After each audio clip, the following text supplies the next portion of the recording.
بسم اللہ الرحمن الرحیم۔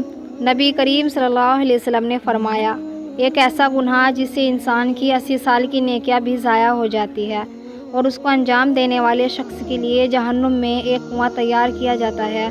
اس گناہ کی مکمل تفصیلات جاننے کے لیے ویڈیو کو آخر تک ضرور دیکھیں۔ ناظرین، آپ میں سے ہر شخص نے یہ بات ضرور سنی ہوگی کہ زمین بھی روتی ہے۔ زمین آخر کیوں اور کب روتی ہے؟ اللہ تعالیٰ نے اس پوری کائنات میں بشمول جن و انس کے جو کچھ پیدا فرمایا، ہر چیز کو قوت سماعت اور قوت گویائی عطا فرمائی ہے۔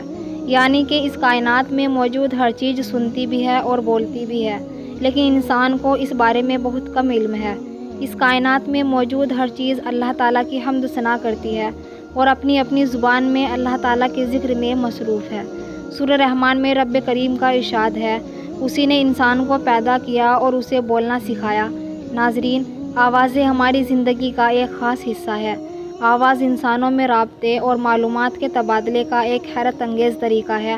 اسی آواز کی بدولت ہم بہت سی چیزوں کو جانتے ہیں اور بہت سی باتوں سے لطف اندوز ہوتے ہیں۔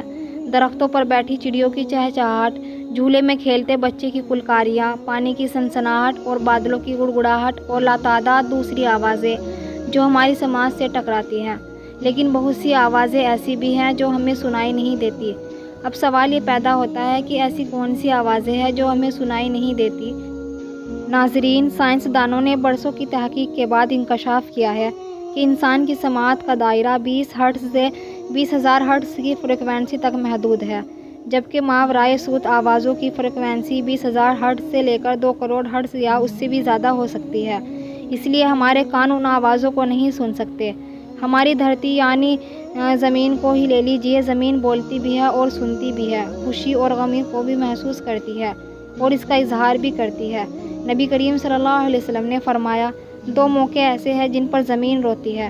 پہلا موقع یہ ہے کہ جب کسی انسان کا ناحق خون بہایا جاتا ہے، خون کا پہلا قطرہ گرتے ہی زمین چیخ اٹھتی ہے اور فریاد کرتی ہے، الہی مجھے اجازت دے کہ میں اس قاتل کو ابھی نگل جاؤں۔ غیب سے آواز آتی ہے کہ اے زمین، ذرا صبر کر، یہ ظالم ایک دن تیرے ہی اندر آئے گا۔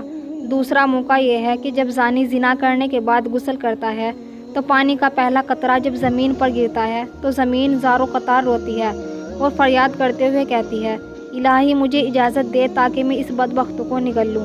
غیب سے آواز آتی ہے کہ اے زمین، ذرا صبر کر، یہ بدبخت ایک دن تیرے ہی اندر آئے گا۔ ناظرین، زناکاری ایک بدترین لعنت، ذلت اور پستی کی علامت ہے۔ زنا کو انجام دینے والا وہی شخص ہوگا جس کے دل میں خوف خدا، جہنم کے عذاب کا ڈر، اللہ اور اس کے رسول کا ڈر نہ ہو، اور جسے اپنوں اور غیروں میں ذلت اور رسوائی کا اندیشہ نہ ہو۔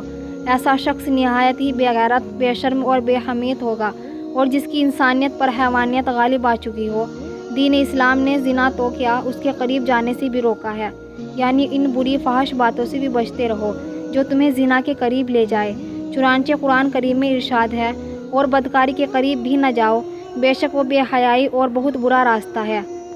زنا کبھی تر فعال ہے اور 1000 بار لائق مذمت ہے، ایک مسلمان کی روحانی پاکیزگی اور اخلاقی طہارت کے بھی منافی ہے، انسان کے اعلیٰ کردار پر ایک بدنما داغ ہے، جسمانی اور معاشرتی مرتبے کے لحاظ سے بھی ایک قابل نفرت جرم ہے۔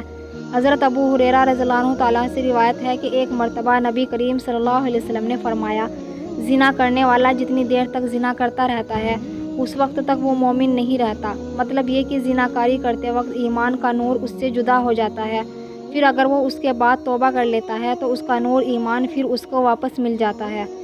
ایک اور حدیث میں آیا ہے کہ جب کوئی مسلمان زنا کرتا ہے تو اس کا نور ایمان نکل کر اس کے سر پر منڈلانے لگتا ہے، اور وہ شخص جب تک توبہ نہیں کر لیتا تو نور ایمان اس کے اندر داخل نہیں ہوتا۔